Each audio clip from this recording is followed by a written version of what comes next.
get ready. This is the voice of Wayne America. Lighten up, Francis.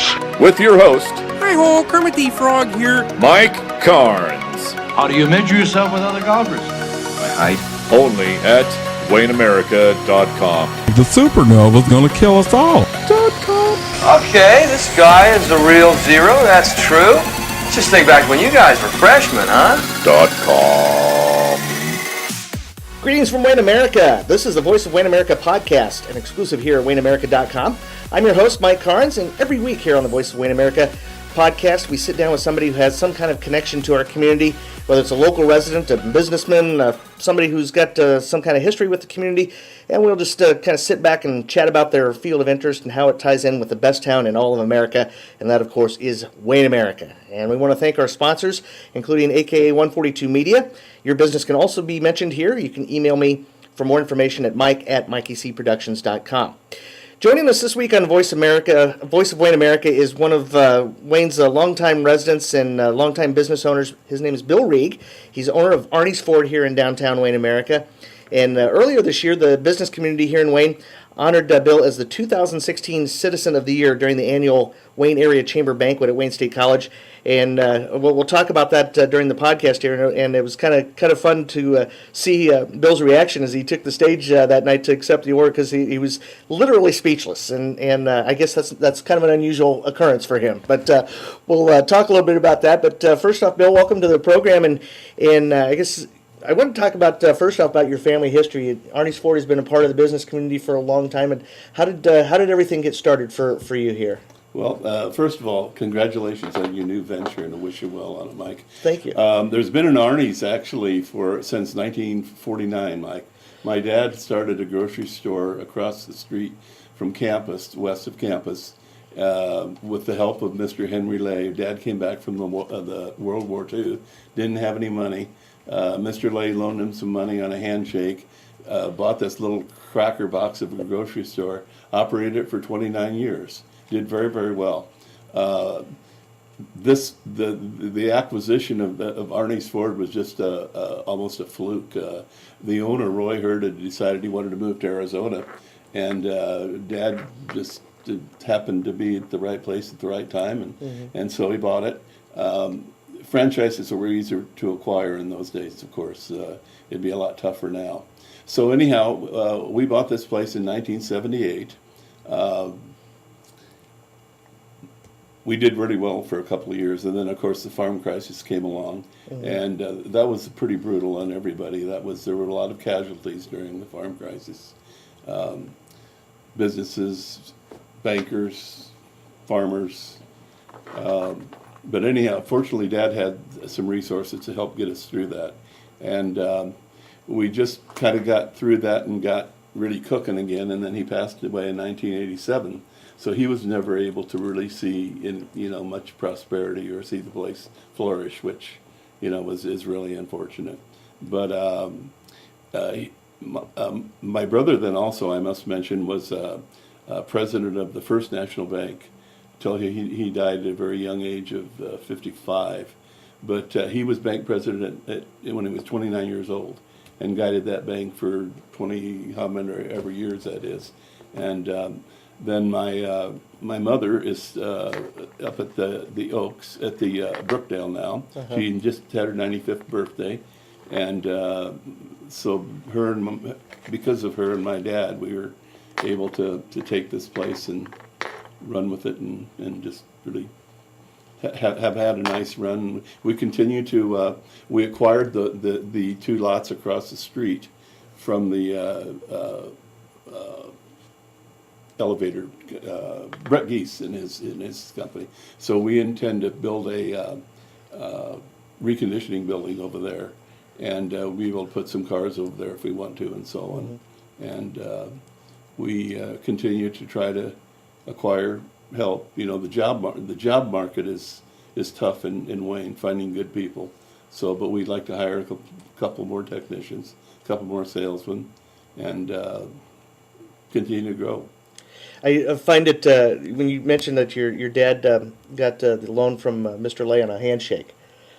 that Isn't is something? It reminds me of when my grandpa was alive, and he was a farmer, and that was how his Yeah. his business deals with the local banker was done with a handshake. He'd walk in and say, "I need this for this. Here's how I'm going to pay it back," and they got everything done without a lot of paperwork and a lot of lawyers and getting involved and stuff. It was, that was a different time back in those days to where it is today. It was, and the bankers basically judge you on your character, and if you had that, that was good enough for them. Yeah. So without the State National Bank and Mr. Lay, I don't know, there wouldn't be an Arnie's now, so I don't know what I'd be doing. Yeah. But we feel blessed, and to see them prosper too. They just celebrated their 125th birthday, and they've been a part of this community for years and years and years, and.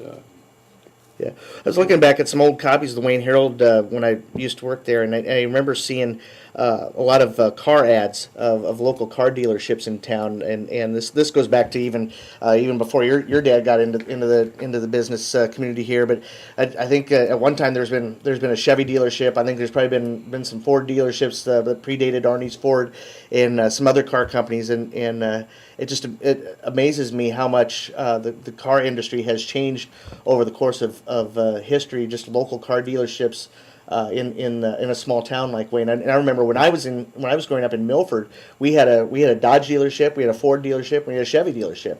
And the last time I went up there, a few months ago to see a friend of mine.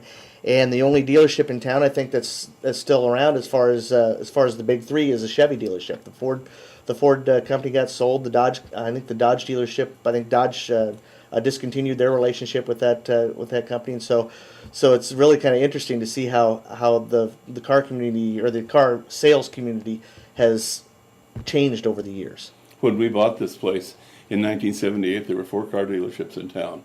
There was a Chevrolet dealership out where Pack and Save is now. It was Mike Perry Chevrolet. That was pretty much a victim of the early 80s. But that was operated for several generations by the Coryell family. Very nice tradition. So they're gone. There was a GMC dealership where the Bus Barn is now, and they're gone. And then at our secondary location on 7th and Main, there was a Dodge dealership. The Fewbirth boys, Daryl and John, owned that, and so we ended up buying that from them, and so here we are. So we're unfortunately the only show left in town right now. Yeah. But Do you you'd mentioned something about getting a franchise was a lot easier back when you guys started up the business, when your dad started up the business in '78. What has changed as far as that? Why is it so difficult to get one of the big three to sign up, or get any of the car dealerships to come into town like that? Well, they're just pretty selective and what they want and their demographics and so on and so forth. But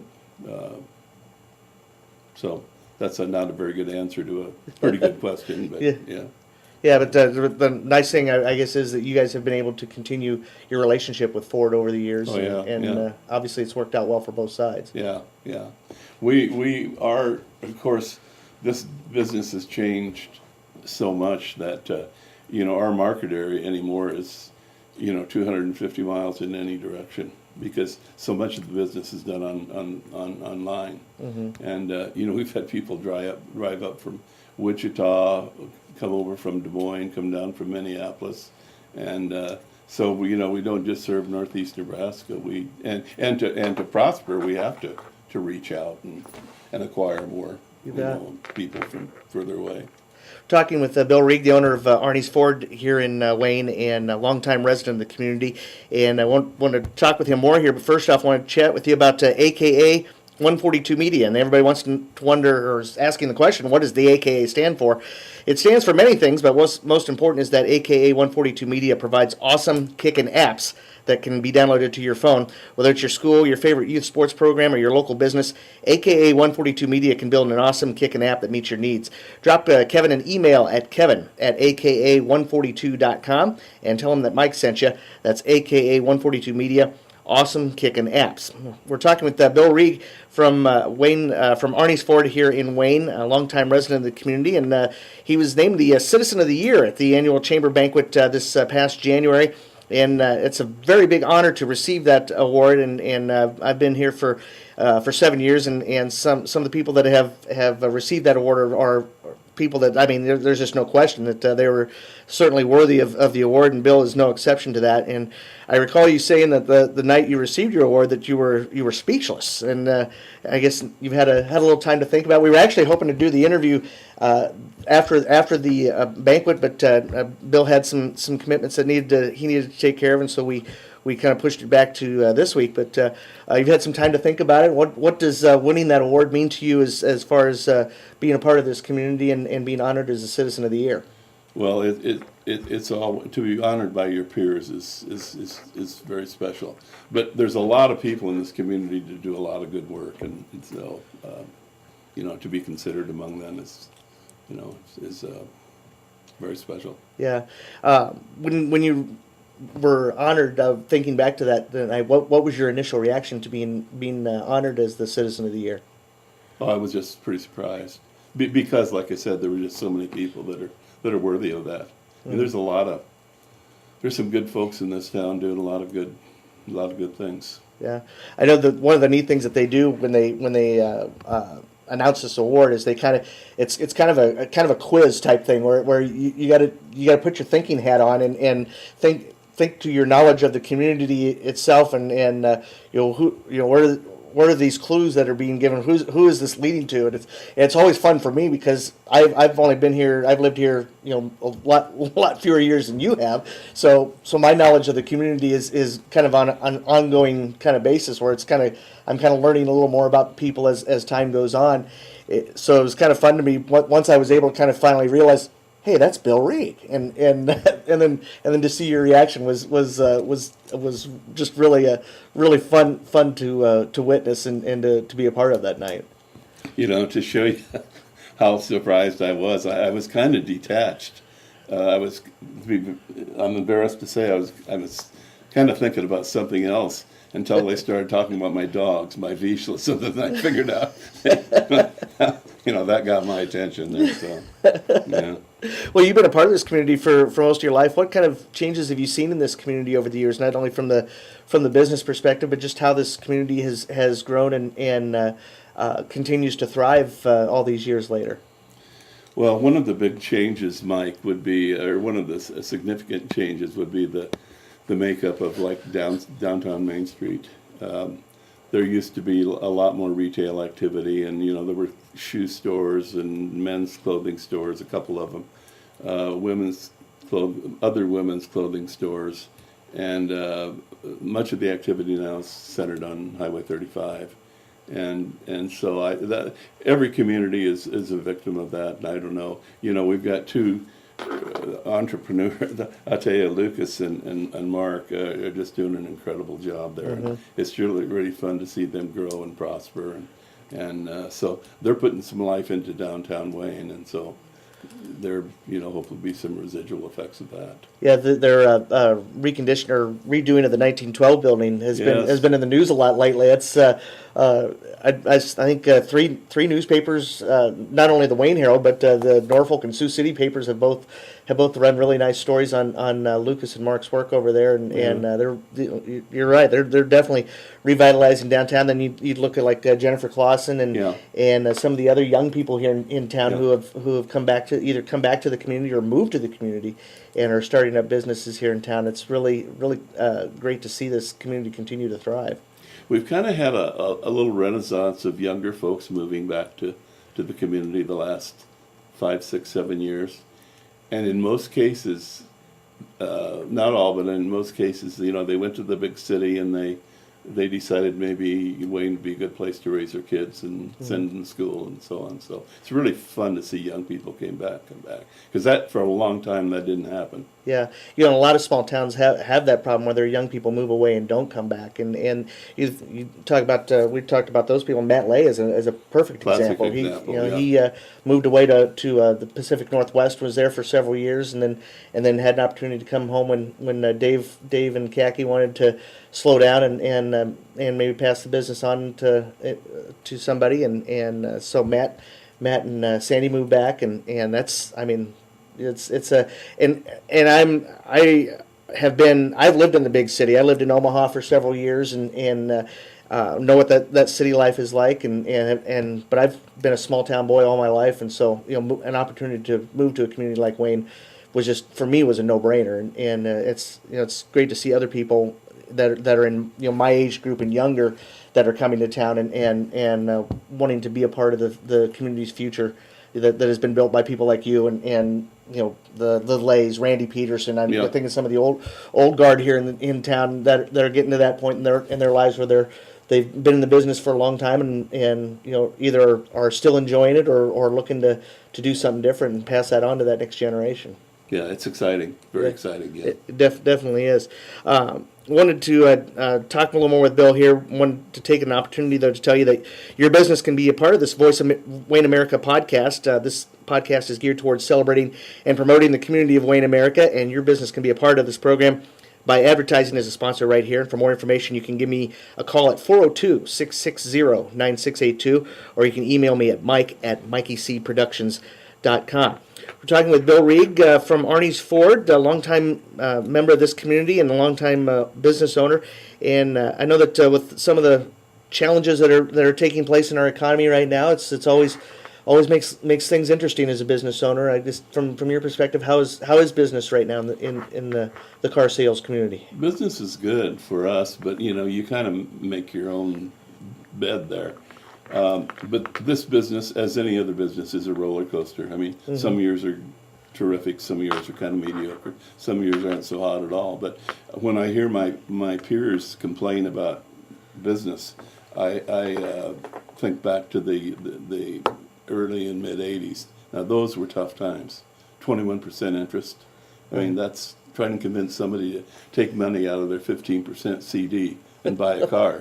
That's a tough gig. Yeah. So having gone through that, nothing really shakes me too much anymore. Figure if you can survive something like that, Yeah. you can survive any kind of bump in the road. Exactly. Yeah. Well, I know there was a recession here it was about 10 years ago that I think there was a lot of concern that this was going to be the next big depression, but I think in the grand scheme of things, it didn't materialize in that fashion, and there's been some good times and bad times in the times before and since then that makes what you went through back then seem like just. Yeah, that was nothing. a really, excuse me for interrupting. Sorry. That was really an unfortunate time. There were a lot of really good dealers basically had their dealerships taken away from them by the federal government, and about 800 of them. And there's a book, actually, I'll share it with you. It's just was really, really unfair to see these businesses essentially franchises taken from them. Yeah. I know the one in Milford that there was a Dodge dealership that was one of those that was taken away from them, and that's very unfortunate. Kind of closing things down here. I know you've lived in this community for a long time, and I guess I want to test your memory here a little bit. Do you remember the first car that you ever owned? We when I was younger, my dad gave me a $200 car and said, you can drive it or you can walk, and so that's what I did. I was never really into that kind of stuff, and I remember it. It was not very pretty, but didn't have GPS or Did it have a working radio at least? It had a working radio, occasionally working radio. Yeah. I remember my first car was a 1974 Ford Galaxy 500, and it was jacked up in the back. It did not have a working radio. We had to put a stereo cassette player in there, and and that thing got about I think I got about 12 gallons to the mile. It was I'll tell you what, I kept the folks in OPEC rolling in money for I think I had that car for about a year and a half, and before it finally met its maker. But it's amazing to think, as we think back on our first cars, that what those cars didn't have compared to what the cars today have. With the GPS and satellite radio and cruise control, and it tells you how many miles you got left until your tank is supposedly going empty, and boy, it's just amazing what the automotive industry has been able to how that has been able to evolve over the generations. Wouldn't our grandfathers just roll over if they'd see all this technology and then driverless cars? I mean, they. So yeah, it's come a long ways. Yeah, it certainly has. Arnie's Ford going to be celebrating 40 years next year. Yes. So you got anything planned for the 40th anniversary? We'll do something special. Yeah. Okay. We'll do something special. But to be part of this community has been very good to us, and we feel blessed. We just have one of the reasons for our success is our customer base that has just stuck with us we've sold 3 generations in one family, literally. A family, and then their kids, and then their grandkids. Mm-hmm. And so people have really stuck with us well, and so very blessed and very fortunate. That's a two-way street. You gotta, you need customers, and you treat your customers well, and they'll continue to work with you. Well, my dad had that figured out literally way back before it became fashionable when he was in the grocery business. He was so customer oriented, and then I remember I think it was about the early '90s maybe when maybe the airlines and some of the bigger businesses and maybe the motel groups decided what would happen if we treated our customers like human beings, and actually we're nice to them. And I thought, man, what a revelation, It took you guys how long to figure that out? Yeah, it took them how long to figure that out, yeah. You had it figured out pretty much the first day. My dad did, yeah. We did, yeah. Yeah. We've been talking with Bill Reeg, the owner of Arnie's Ford here in Wayne, America. And of course, as we mentioned, 40-year anniversary coming up for the business next year. And you can find out more about the business on their website at arniesford.com. And Bill, I want to thank you for taking time to talk to us. And congratulations on being named the Citizen of the Year. And congratulations on what's coming up for 40 years here at Arnie's Ford. You're very kind, Mike. Thanks ever so much. All right. Appreciate it a lot. Thanks a lot. And that's going to do it for this edition of The Voice of Wayne America. And again, I want to thank today's guest, Bill Reeg, the owner of Arnie's Ford here and the 2016 Citizen of the Year here in Wayne, America. Check back to WayneAmerica.com as we continue to tell the stories of the people that make this the best town in all of America. That's right here in Wayne, America. Have yourselves a good one. We'll see you next week.